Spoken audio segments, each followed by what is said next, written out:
I think there's a very clear need to provide the resources and to recognise that this is a journey that the whole business is going on, and that it may take some time. If you see people as expendable and they're just a resource or just an asset and you're not going to commit to it, then it's better to hold off. One of my first things whenever I audit is, can I see your management review minutes? And can I see your own internal audits? And the reason... Hello, my name is Cesar, and I'm the founder and managing director of Dharma Center for Wellbeing, and I would like to welcome you to Re-Engaged at Work, a podcast designed with you in mind to help you improve engagement, retention, and performance through workplace well-being. Now, before we begin this episode, make sure to click on the subscribe button below so you can be the first to benefit from the wisdom, knowledge, and experience of our distinguished guests. And speaking of distinguished guests, direct from Mount Olympus, we have the auditor goddess of ISO 45003, the one and only Jennie Clark. Jennie, please say hi to our audience before I properly introduce you. Hello, hi. And it's a lovely sunny day here in York, so it's a good day to be doing this session. Uplifting to the spirit. Fantastic, Jennie. So Jennie is the MD of a company that provides support to the SME sector through a range of training, consultancy, and audit activities. She works as a certification body auditor, specializing, of course, in ISO standards and on other standards as well.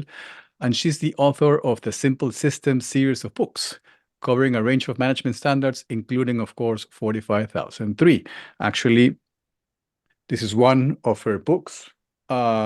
Making Sense of ISO 45003, Guidelines for Managing Psychosocial Risks, available on Amazon, by the way. Okay. Jennie's a trained counselor with many years experience of delivering and managing workplace counseling and providing supervision to workplace counselors as well. And Jennie, of course, has worked with ISO 45003 since it was published. So if anyone has a biblical understanding of the standard, is Jennie Clark. So Jennie, welcome to our podcast. Thank you. It's a pleasure to be here. So, Jennie, of course, you and I, started communicating at the beginning of 2023, and we actually met on a very special day, May 4th. May the 4th be with you, of course, yeah. And I remember spending, a full day with you, members of my team, just going through the standard, and I was just really in awe of your knowledge and of your wisdom and of course your perspective as well of what the standard is about, because obviously there's so many other very technical standards that you cannot really provide a perspective on because they're really technical. They're perhaps very product related, but this we're talking about psychosocial risk here, and it's a more sensitive topic, and it has so many nuances to it, and it has to have such a different treatment. So the first question that I've got for you, right, is, again, based on that very wonderful insight that you've got, why is it, that 45003 was actually created if we already had, an occupational, health and safety management system like 45001, which covered, a few bits and pieces of psychosocial hazards as well. But why do you think there was such a need for 45003 to come out? I think it was an interesting development. I mean, as you said, 45001 does touch on occupational health and safety with that kind of nuance of looking at people's well-being at work. But I think if you look at where 45001 came from, it comes from a much more of a focus on stopping accidents and incidents. And I think 45003 was a very natural child to come out of 45001 to provide much more focus on psychosocial health and well-being at work. And I think it's a recognition of where we are in our working lives and the stresses and strains that people find and feel. We live in a very different age, for instance, to the workplace my father worked in, where he went to work, he came home at 5 o'clock. On Friday nights, he switched off. He didn't have any work-related contact out of hours. Went back in on Monday morning. Now your phone rings, you're emailed. You might not want to look at emails, but I'll just check. And I think, we live in a much a much more pressured environment. And I think 45,003 kind of recognises that there is a need, or there is a gap which it can fill. Now, I was looking at the certification numbers, for the different ISO standards. And it's interesting to see that, for instance, obviously the number one standard in terms of, companies certified in the world is ISO 9001. It came out in the late 80s, and according to the latest, as you know, ISO reports its numbers every 3 years, and in 2021 there were 1.1 million businesses certified in 9001 across 175 countries. Now, what's interesting are the 45,001 numbers, which, as you know, it was published in 2018. And up until 2021, there were 300,000 companies certified in this particular standard. So if you do the math, the certification ratio per year, if you compare the most popular standard 9001 with 45,001, I mean, it's 45,001 will actually become, the number one standard at this rate in perhaps 10 or 12 years' time, right? Now, that's good news. Okay, that's really good news that the adoption rate for 45,001 has been great. And it'll be interesting to see, the attach ratio for 45,003, to 45,001. Now, I have come across businesses to say, oh, we don't need 45,003 because we've already got 45,001. We've got the system in place. It's just a matter of adding, of just paying attention to a few psychosocial risks, and then that's it. What would your message be to those companies that feel just comfortable with 45,001 and believe that it's enough and they do not really need to add the 45,003 element to their strategy? What would you say to those companies? I think there's two things. First of all, you don't have to have 45,001 to go for 45,003, the standalone. Secondly, if an organisation doesn't feel that it's relevant to them at that time, to my mind, the want isn't there to make it happen. And if a company was to say to me, we don't need it at the moment, then I would say, that's fine. I wouldn't want to push them, because it is a standard that really requires top level commitment from everybody, from the managing director right through the organisation. It's not something that you can implement and have. I talk about Fred in the corner, the safety quality environment manager, who manages all the health and safety systems and manages all the quality systems. And every now and again, when the auditor comes in, he whips out the file and does everything. This is, if you haven't got absolutely everybody on board, understanding this is what we want to do. We want to create a workplace which promotes well-being for all of our interests, then the resources won't be there, the focus won't be there, and it'll fail. And I think this is one of those standards that needs to work. If you try to put it in and it fails, the negative message is far, far worse than it would be to never have tried. Does that make sense? So basically what I'm hearing is, if you're truly committed, to your people, if you're truly committed to raising the level of employee well-being, if you understand the relationship between employee well-being and retention, engagement, and performance and business valuation, then this is the way to go. But if you do not really see that connection, and quite frankly, if you see people as expendable and they're just a resource or just an asset, and you're not going to commit to it, then it's better to hold off. Is that kind of the? I think that's where I'm coming from. I think there's a useful slide, Cesar. Do you want to share the first slide? Absolutely. And I think there are some very positive reasons why people should adopt it, but if that want isn't there, then I really don't think it's kind of the right thing to do. So this was some reasons to adopt 45,003, and I think these kind of statistics, if you like, that come out. This is from Mind. So valued employees are more productive, stay with the organisation longer, and deliver better outcomes. Recruitment costs every time somebody leaves and you have to replace them. So there's a kind of financial benefit there that I think sometimes pulls into people's kind of psyche a bit. But valued employees, isn't that what we all want? For every £1 invested in workplace mental health, we see a £5.30 return on investment. Now, again, for kind of the finance experts, that's a pretty good return on investment. And I think that the telling thing for me is that 70% of employees say they've experienced poor mental health in their lives. Now, whether that's in their working lives or in their lives in general, 70% of people say they've experienced that. And those are quite interesting numbers, I think. So, that certainly, I think the accountants would like number 2.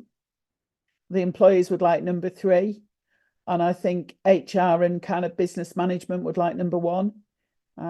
So that was just some interesting feedback. And I think those 3 reasons are very good ones. Now, actually, in our practice, Jenny, we've seen that the return, is actually higher than that. I mean, I've seen this figure before, but in practical terms, just to give you an idea, right? There was this particular client that said to us, before we did anything, around psychological health and safety or psychosocial risk management, it took us about 13 weeks to actually, hire someone. And now that we are able to tell them the story about the fact that we invest in employee well-being, during the interview process, we've been able, and this is a CFO telling me this, we've been able to reduce the hiring cycle from 13 weeks to 4 weeks. And not only that, we've been able to actually attract better talent. Yeah. So he said to me, if you want for me to, put a dollar figure or a pound figure around this, I mean, it's much higher than that, because the fact that we're hiring faster and better talent for us. And I'm not having to hire as many times because people are staying. Exactly. And it's that's the telling thing. Exactly. Now, let's get into the heart of the standard in itself. So obviously, 45003 follows the same high-level structure as previous ISO standards, right? How is this useful, particularly for businesses that have already gone the ISO route? I think if you want to pop the next slide up, Cesar, it gives us a structure that everybody recognizes. So we're not talking different languages, and it allows for integration. So people can integrate different elements. They can talk about the context of their organization with regard to quality of the products they produce, with regard to occupational health and safety, with regard to environmental management.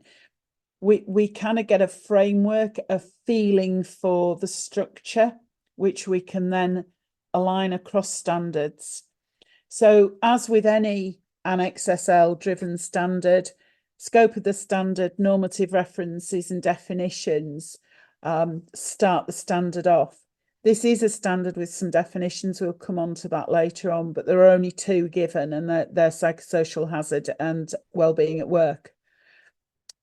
We then move into the context of the organisation, the leadership and commitment that's needed to run the system, planning for the system, in other words, planning the documents and structure of your system, the support that's required, how you're going to deploy all of that in your operational environment, how you're going to monitor and measure how it's working, and then what you're going to do to look for improvement. And it follows Deming's plan, do, check, act cycle very much.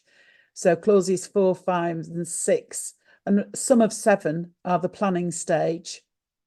Delivery, do, clauses 7 and 8. Check, clause 9, and act, clause 10. And I think it's important to note this is not about job and done. This is about setting a system which you look to continually improve, which you look to evaluate. Is it working? Have things changed? It needs to have a degree of adaptability, because life changes, things change. COVID came and hit us like a bolt out of the blue. So we need to have that continual review. Is the system right and appropriate for where we are today? And if not, what are we going to do to change it? And then have those changes that we've made had a positive impact. Yeah. All right. And a lot of businesses actually believe that, not a lot of businesses, but businesses that haven't actually gone the ISO route believe it's a very kind of daunting project. It comes across as super overwhelming, and how am I going to tackle this? But I mean, we've been through this process so many times, and it just makes so much sense, this particular structure, right? Particularly because you start with what matters most, which is the context of the organization before you even start planning anything. I mean, Jennie, you and I know that there's so many companies out there that we call them the well-meaning companies, that they just, provide what do you call it, benefits to their employees, and the 4-day weeks, and the mental health first aiders, and the discounts for movies, and the gym memberships, and the social, and the team bonding activities and stuff like that. And they haven't even really understood why the heck they're doing this in the first place, right? So let's talk about the importance of really understanding the context of the organization. Based on ISO 45003, what does this actually mean? I think it's about setting out in your mind and perhaps on paper. It doesn't have to be written down. And I think that's one of the changes with the standards, this kind of issue of standards, that you write down what you need to write down. You don't have to make it a very paper heavy system. It's more about actions than words on papers. It's about the way we do things. I think understanding what's going on in your organisation and where your organisation sits in the wider world is absolutely fundamental to this. And I often describe context as what I would tell you if we bumped into each other in a lift going up in the Shard, and I've got 2 minutes to say what my business is about. And it's about looking at those really important key messages that I want to run a business where everybody comes to work and enjoys being at work, where we actively promote well-being. And it's those sorts of messages that are so key, because why do we want to work with a psychosocial health standard? We want to do it to be different, to make our place the place people want to come to work. And I think understanding that is really key. And I think from that, it's absolutely vital that we regularly kind of mark ourselves against where we sit in the wider world, and what external and internal issues there are. And I think if you could pop the next slide up, people say, well, why does it matter what's the internal and what's the external? But every single person who comes to work, who's within our organisation, brings with them whatever stresses they've got. And if we look at this poor stressed individual and think about all the things that are going on around, and generally the things I've put on the right hand side are the issues within the business, but this person comes to work and has a context of home life, and has a context of all the things that are going on in the wider universe. So the mortgage has gone up, the utilities bills have gone up, nursery fees have gone up. I was awake all night last night because the child wouldn't sleep. I feel exhausted. 2 staff have gone sick again. I'll never get a report done in time. I've got a performance review looming. There's talk of a reorganisation. Now they've asked me to manage an intern. My husband's job's at risk. We don't know what our individual employees are actually going through at any given time. And this is a very individual picture. But if we move on to the next slide, Cesar, if you could, this this was the earthquake in Turkey. And this is an example of what happened to a friend of mine who was working in an office, and suddenly a member of the team who he worked with very closely became extremely distressed. She just heard about the earthquake in Turkey where her family lived. And over the day, they watched her learn the horrors that had happened, and eventually to find out that all her family had been lost in the earthquake. So something that happened in a country a long way away had a devastating effect on the 14 people in that office. We've all seen the worry about Brexit. We've seen what's happened with COVID. We've seen uncertainty about elections. We've seen all of these things externally, but internally we can see other instances. You know, if an organisation's being under threat of being bought out, or we've had a reorganisation, or even, you know, somebody's just been diagnosed with cancer, a valued member of the team, or somebody's just lost a relative. There's all sorts of internal and external issues that kind of impact on us. And I think a good example of an internal one, I was working with a company recently, big reorganisation, shedding a huge number of staff. So they offered a voluntary severance scheme. And some staff took the voluntary severance. It was fantastic, great, fantastic. I want to give up work. This is great. Others were matched into jobs fairly early on.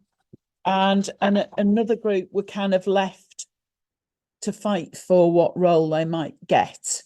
And I think the next slide kind of gives a sort of example. So at the top of the tree, we've got a leadership team of saying, why on earth is everyone so miserable at the moment? We've got a business to run. We've then got different groups of staff all experiencing different feelings. So I've been matched, but it's into a job I don't want to keep doing. I can't apply for anything else, so I'm stuck. Somebody else, I haven't been matched. I don't know if I'll have a job. I can't take severance. I've got things at home that I need to commit to. And somebody else saying, I'm taking severance and I'm out the door on Friday. And then another group of people saying, well, they took severance, they're out the door. The reorganisation doesn't happen for 6 months. Now I've got to pick up all the work that they were doing that they're not doing anymore. So I think understanding context and understanding what's going on internally and externally is absolutely key. And it does change. Sorry, that was a long response, Cesar. No, that's all right. And I think, you know, the examples are actually quite crucial as well, and very necessary, because without understanding the external and internal issues, you know, that are impacting, you know, the work environment, I mean, you need to understand the problem before you can actually provide a solution, right? It's like going to the GP and wanting the GP to prescribe you something without even the GP knowing what the symptoms are and kind of even arriving at a possible diagnosis, right? Yeah. Now, Absolutely. obviously, okay, let's say that we understand then, or what the external and the internal factors are.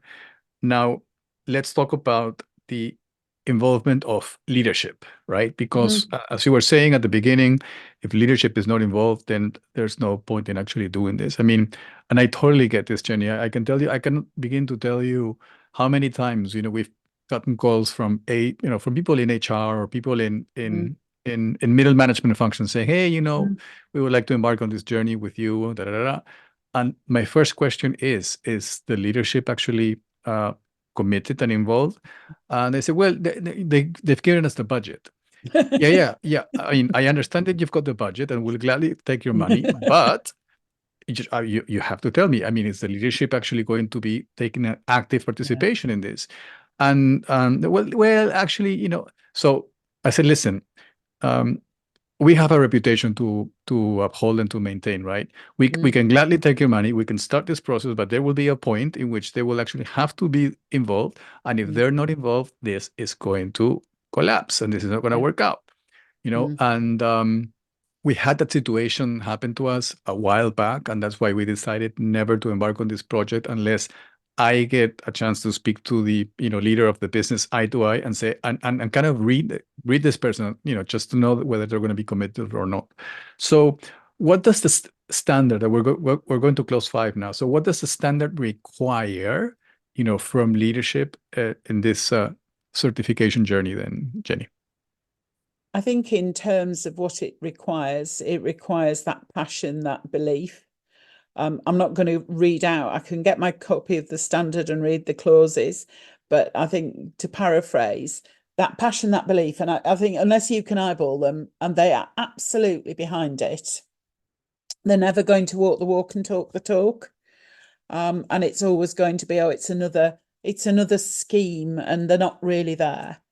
I think there's a very clear need to provide the resources and to recognise that this is a journey that the whole business is going on, and that it may take some time. This isn't we've got a certificate, everything's hunky-dory, because it's a live, dynamic, living, breathing system. I think there's a need to make that wish for workplace wellbeing a core plank of any strategic development, so that instead of just saying, oh, we've got this system over here that's called psychosocial health and wellbeing, it's actually plumb bang in the middle. So all the decisions that are made have, as well as cost and staffing and everything else, what's this going to do for our psychosocial health and wellbeing scheme? I think there's a real need to have an open and collaborative structure where people feel it's okay to say, I'm not okay, and that that won't be seen as being a weakness. It's actually seen as a strength, that you can speak up. Being prepared to take the feedback and deal with it, because once you start opening up, you might start to get some feedback that says this bit isn't working. This team are not happy, or this part of the organisation is not functioning well. So you've got to be prepared to actually take the message and take it, full on, and say, right, what are we going to do about it? Not say, oh, I don't want to hear that. And I think that openness and honesty is really important. And I think it comes through then in your employment culture, that this is something we want to do because we want to keep our employees. We want to keep them safe. We want them to come to work to enjoy life. And that's, it can be pretty lonely at the top of an organisation. So it's not just about the workers. It's about the entire business, from the CEO, the CFO, whoever, right the way through. Should the chief exec not be able to come to work feeling, I'm coming, and this is a place where I feel good and I feel I'm getting appropriate well-being? All right. So clause 4, which is understanding the external and internal issues, in order to, get the, proper context of what's going on. Clause 5, leadership involvement, not just in terms of them being active participants in the whole journey. It's about them, as you were saying, creating a culture of psychological safety where people can share their ideas and express their concerns and under thoughts about anything, without the fear of being, punished or embarrassed or heavily criticized. Okay, so we understand the context. We've got the leadership involved. They will really want to create the right culture. Now we move to clause 6, which is basically the planning stage, which is the meaty part of the standard, right? So, and now we're in the realm of really understanding, what's the psychosocial hazard, how are they categorized, how many of them are there? So I'm all ears, Jennie. Okay. I think, one of the things to think about is the planning stage, and actually working your way through just what you're going to have to do to plan this. This is a whole organisation project. So, You need to plan what you want to do. What's your end goal? What's your objective? And the objective might be to have a system in place which meets the requirements of the standard by the end of 2026. You know, we're not in a race for this. This has to be put in properly. But to understand what that goal is, that objective, and then bring together the right people to actually make it work. And when I say right people, it isn't just about the HR director and the finance director and a few heads of department. We need to take a cross slice right the way through the business, because otherwise we're going to kind of impose. And I think in clause 5, you know, the idea of participation and consultation is so key. And the places where I've seen this working most effectively are where we have got kind of lots of different teams looking at different angles, but they're multidisciplinary and they're cross levels of the organisation. I think making sure the right resources are there, and I think recognising that this is a specialist area, and an area where it's unlikely that not impossible, but unlikely that you'll have the internal level of competence to actually really be able to make this work. I think you do need people on board who are going to be challenging and saying, are you really sure about this? Have you thought about that?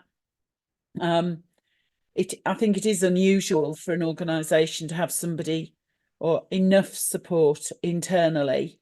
And certainly in the early stages, I think there's a degree of benefit from having that external support. I think there's a lot of a need for training. And I think, you know, we've talked about this before. What is a psychosocial risk? What is a hazard? How are we going to manage them? How do we recognise what one person feels is harassment? How do we talk about things? How do we build that consistency of language and understanding? And training doesn't necessarily need to be in a formal classroom.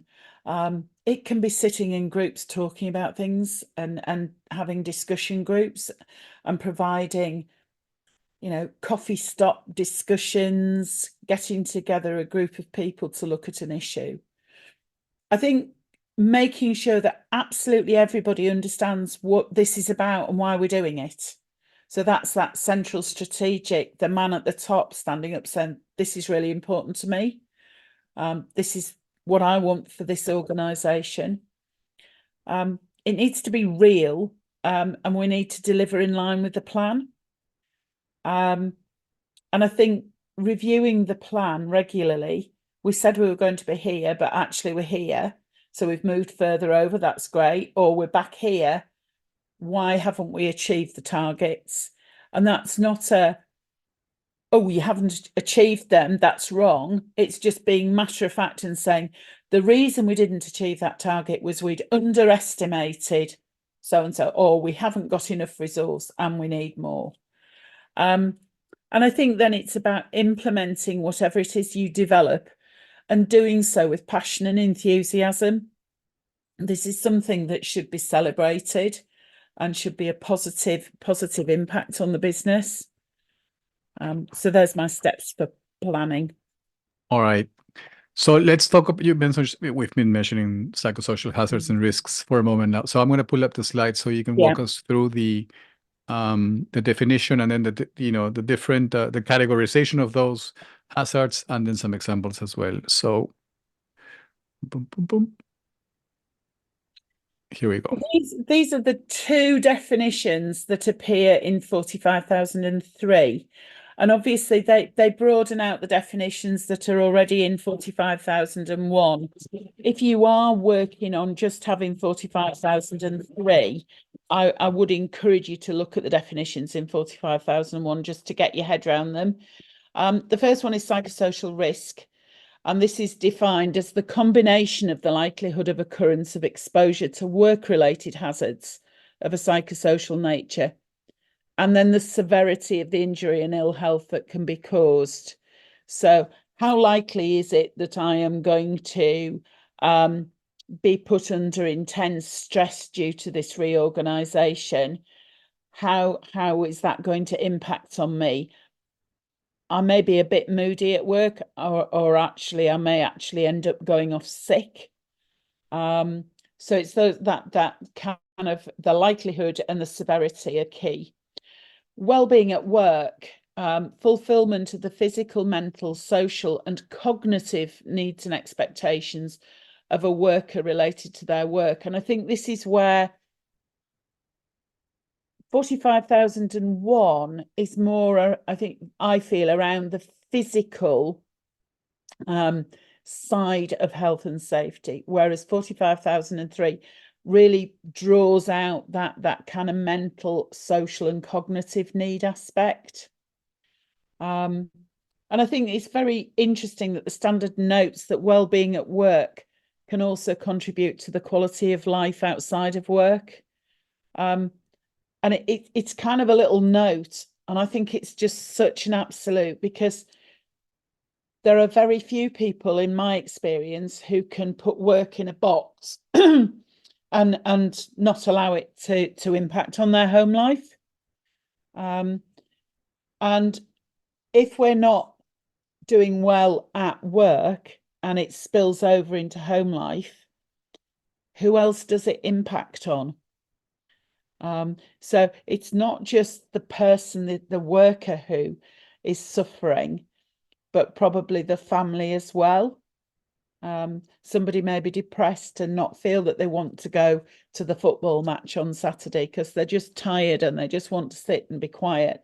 And then there's some children that are really disappointed. And, I think we have to recognise that work-life balance is so key. And just as the home life issues can impact onto work, work can impact onto home. All right. So let's look at the different categories of psychosocial hazards then, Jennie. So the standard splits into three clear kind of areas: work organisation, social factors within the work context, and then the actual work environment and the equipment that we use and kind of hazardous tasks. So these are the three major categories that the standard identifies. And I think if we go on to the next slides, these are some examples of kind of how work is organised. And the standard is brilliant because it pulls up this amount of information, but it then goes on to give more information. I haven't put all of that into here because we'll be here for days. But I really encourage people to pick that standard up and work with it because it's so well written. So aspects of how work is organised, roles and expectations. Is everybody clear on what their role is and what is expected of them? The degree of job control or autonomy. Are you able to set your own goals, targets and work, or does somebody come and tell you what you've got to do and then somebody comes and overwrites that? The demands of jobs, organisational change management. If there's a reorg going on, it's very unsettling. It doesn't matter how much people assure you it's all going to be okay, there's still that doubt. Remote and isolated work. And I think this is a really interesting one because with COVID, we suddenly ended up work from home. And some people found that really difficult. I can remember being on a conference call and the guy that was chairing it was hugely embarrassed as his 3-year-old or 2-year-old came running in announcing that he needed the toilet urgently and mummy had sent him to find daddy. We lived with that kind of the dog barking, the Amazon man calling, and all of that life around. Some of us love working from home. And for them now, where we're being asked to go back into the office, for some people that's proving difficult. I think workload and pace, particularly if you're in some sort of a call centre and you're being monitored to how many calls you're answering and how quickly you're answering them. Working hours and work schedule, shift patterns, the impact that can have on people. And particularly if you've got groups of perhaps part-time workers who work from 6 till 10 every night because it fits with childcare. Oh, we're just changing the working hours now. It's going to be 4 till 8. Well, I can't do that because my husband's not home to look after the children. Things like that can be immensely distressing for people. And job security and precarious work. Do I feel as though I'm going to have a job in a few months' time? Things are a bit dodgy.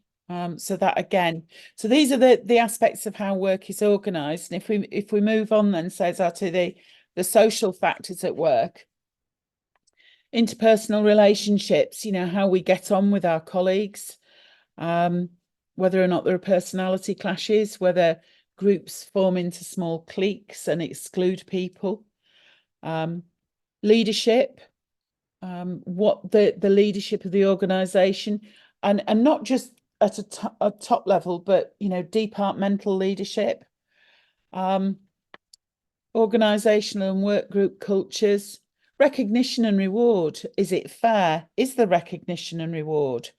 Career development. Is somebody stuck somewhere where they really would like to progress, but there are no options?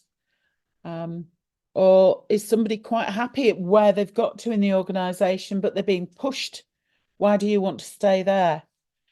Support and supervision, civility and respect, that work-life balance that we've talked about, and issues of violence at work and harassment and bullying, very real in very many organisations today, whether it's a bullying culture or it's just somebody, an isolated person who's decided to, you know, adapt that way of working.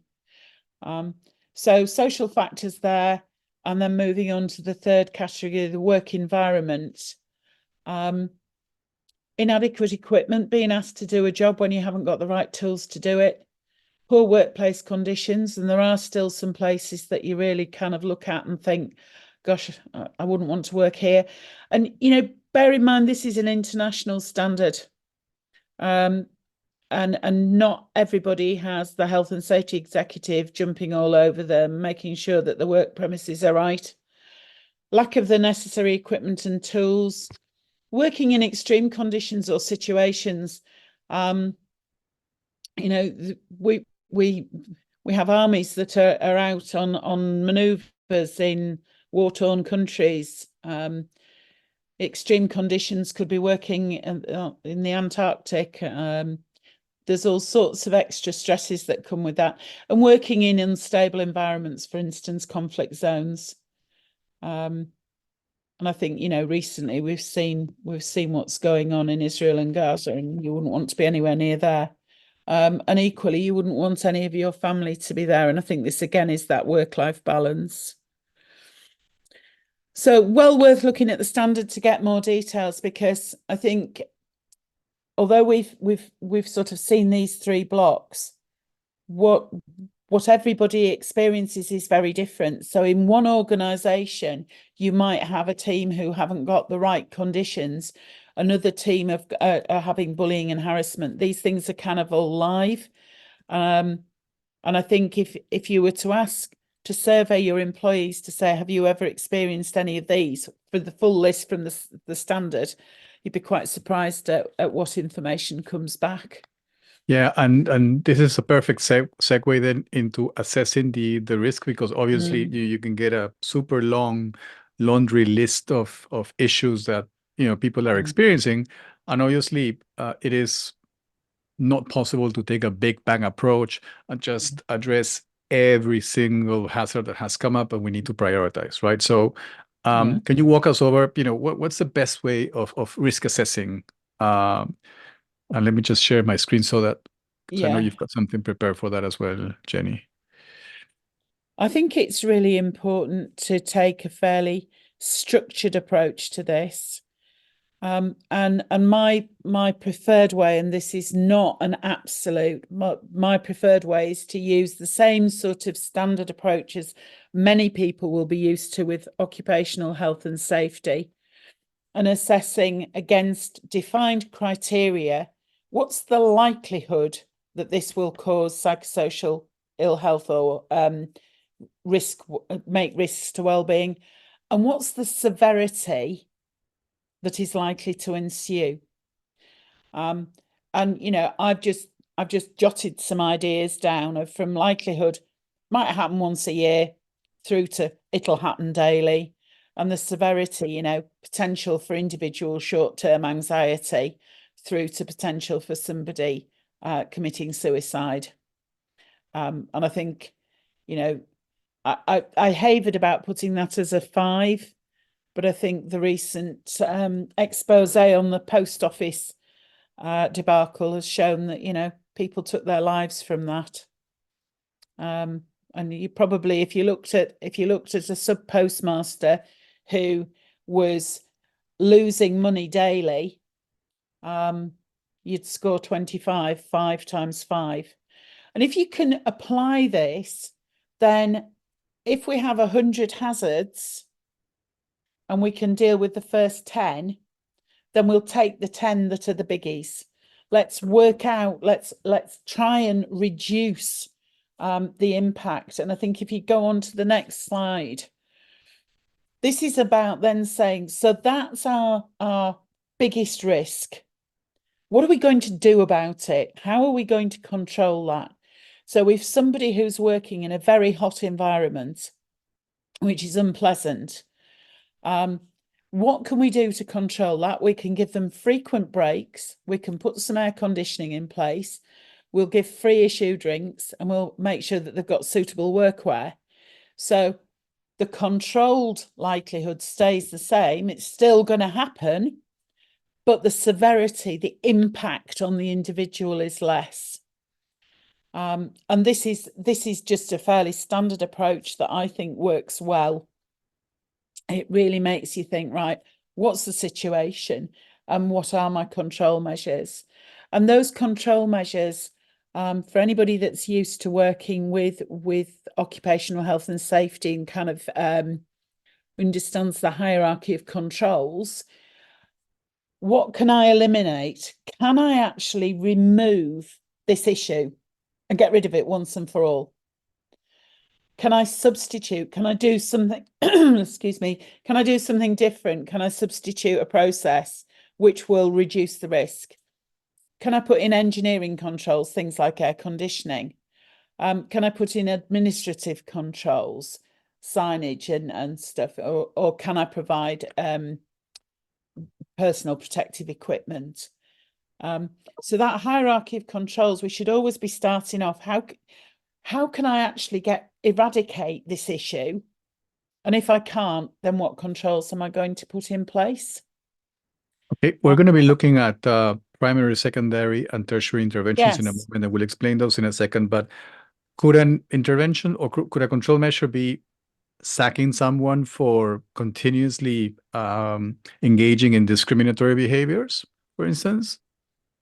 I would hope that would go through a proper robust process. But, if you've got somebody who cannot manage staff appropriately, they need to be shown where they're falling short, given the chance to improve. But yeah, at the end of the day, if somebody is deliberately causing distress, you either sideline them, move them somewhere else. So, business is about making hard decisions.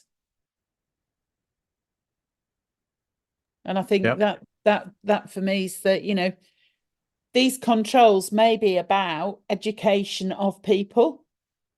They might be about educating middle management. They might be about educating staff. There can be all sorts of different issues, but control measures might be something very physical, or it might be something that's a training and resource issue. Okay. All right. So let's look at the different intervention levels. And it's very, very important to understand this because there needs to be a really good balance between measures that you take that you put in place at the organizational level and measures that you have to put in place at the individual level as well. So can you walk us through this, Jennie, please? Yeah, the standard talks about primary, secondary, and tertiary levels of intervention. And I think it's important, as Cesar's just said, that there is actually a blend.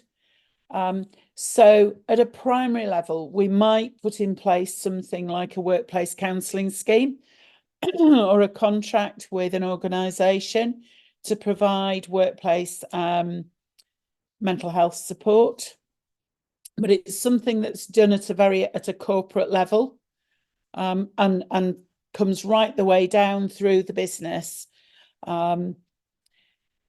Secondary interventions are really about bringing in extra resources within the business to assist workers, really through kind of education and training.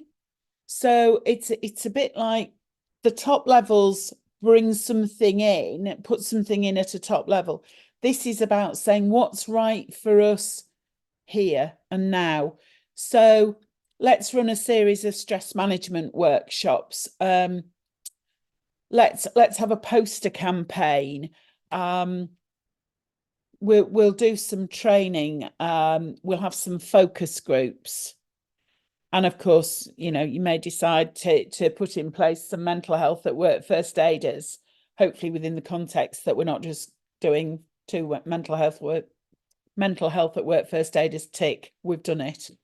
But actually providing a culture, perhaps providing an internal structure for support and counselling. And then the tertiary level is really about putting in place things like the rehabilitation programs. So acknowledging that, if somebody has been off with stress, they've got a phased return to work scheme.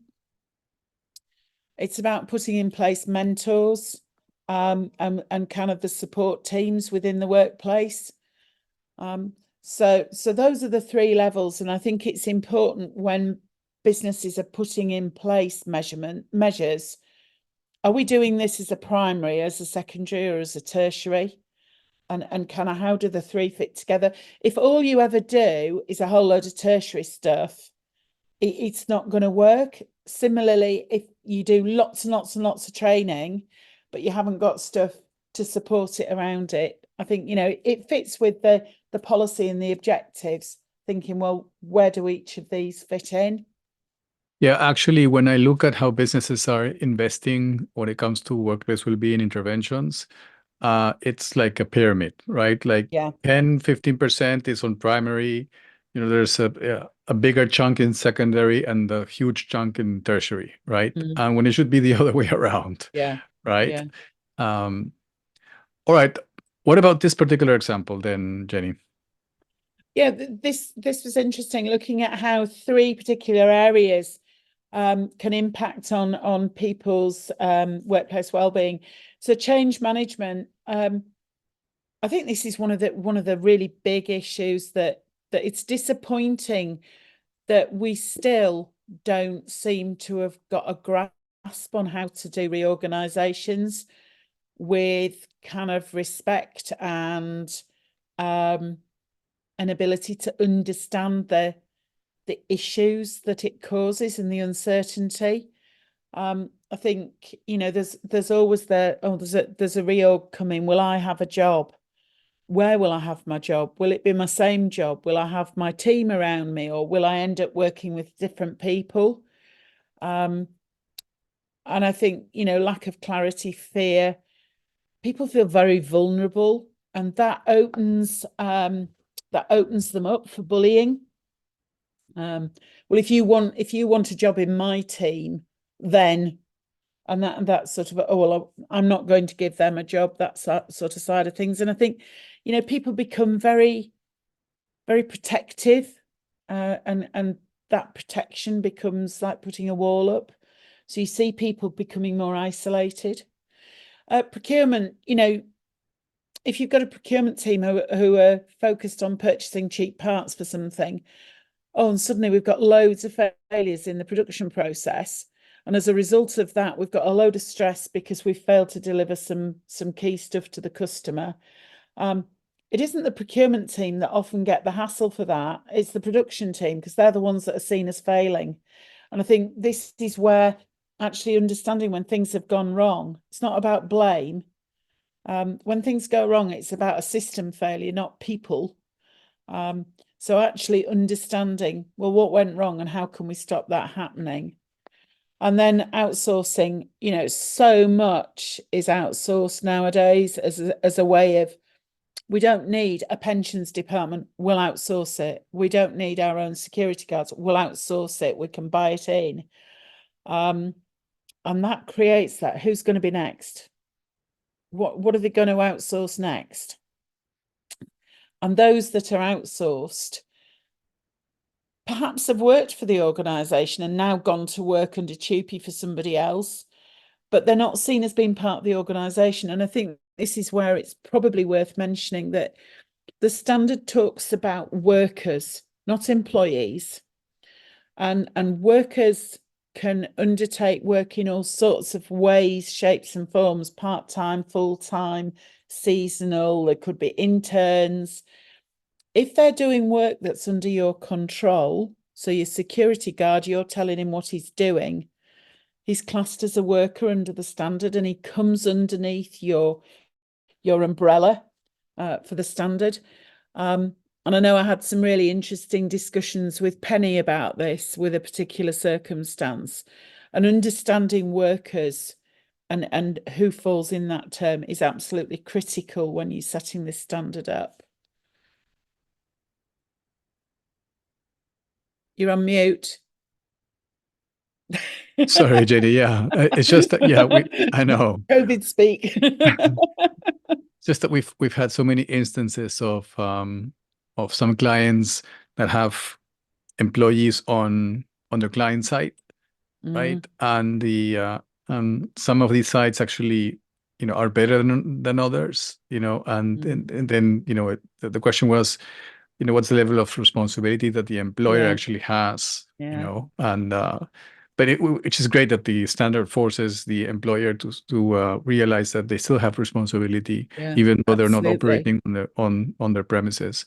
Now, Jenny, final question for you, and this is very important as well. You know, when you go into an auditing process, you know, particularly for 45003, what would you say are the top 5 things, you know, that you're looking for, the top 5 things that will make, what that will impress you? Let's just put it that way. I think first of all, I'm kind of looking to see that the system is woven into the whole of the business. So when I talk to somebody at the top of the tree, I'm getting a similar message when I come down through the tree, that there's not a disconnect there. I think, you know, it that feeling that this is what we do here. This is how we do mental health and psychosocial health. I'm looking for the organisation to be aware of where they are in their system and what data they're gathering through their monitoring and measuring activities, why they're gathering that, and what they're doing with the information it's giving them. So, for instance, if they're monitoring levers and they believe that the system will help reduce levers, is it actually doing that? So I'm kind of looking for that. And I guess, I mean, one of my first things whenever I audit is, can I see your management review minutes?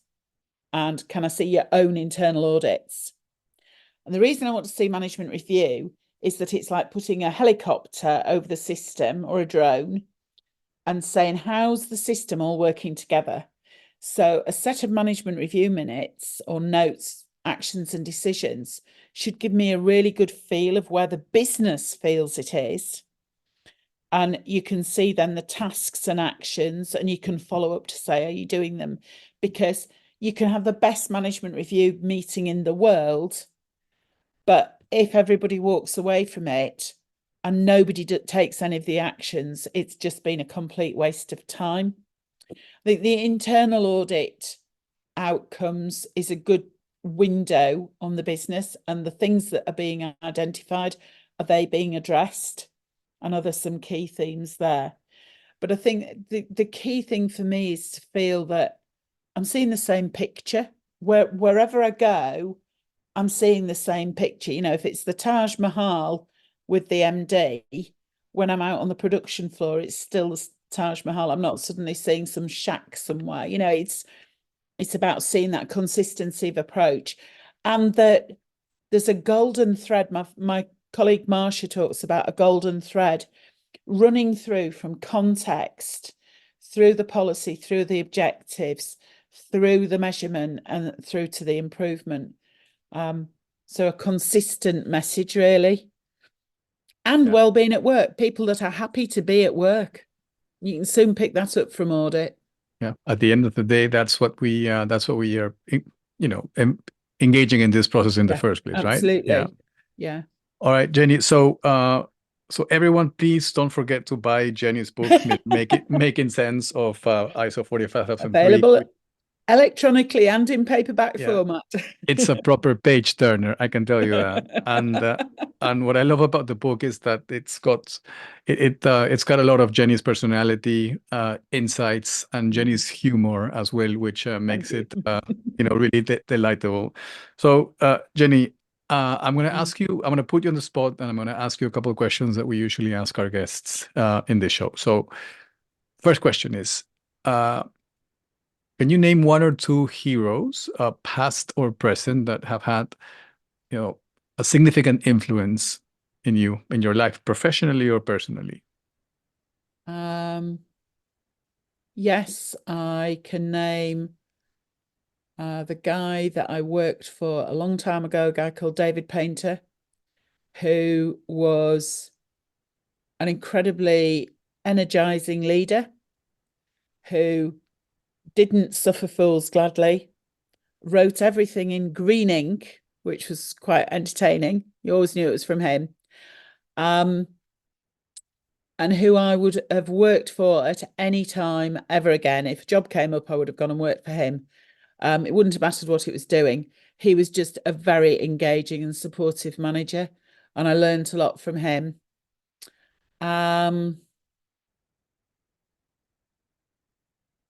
Yeah, don't know. Other than that, I think he's the one that sticks out most from kind of. Oh no, I can think of another guy. I worked for a guy called John Sunley at Nestle, and he was huge fun to work with, and I learned an awful lot about business management and kind of process management from him. A really nice guy to work for, who was doing some fairly tough stuff, and I spent hours and hours and hours typing huge, great documents which he created. But as I say, I learned a huge amount from him in terms of process management. All right, cool stuff. Now, complete the following sentence. The world would be a better place if I could find a care home for my poor sister who's got Downs and dementia and there isn't any provision for her. And if I could find something like that, the world would be, for me, a better place. I think in general, the world would be a better place if people took a bit more time to listen to each other and to try and put themselves in the position that somebody else is in and see it from there, see it through their glasses. So compassion, right? Yeah. More compassion in this world. Fantastic. Jennie, very well said. Jennie, I cannot begin to thank you enough, for your time, for sharing your experience, for sharing your wisdom. Like I said, it's been, an incredible pleasure to have met you, and my team loves you as well. They learn from you. They read your blog posts, every week, and I read them myself. And I'm not only am I very entertained, but I'm very well informed as well. I try to get a good mix. Yes, absolutely. So Jennie, thank you so much for accepting our invitation, and I'll see you soon. See you soon. Bye. Bye.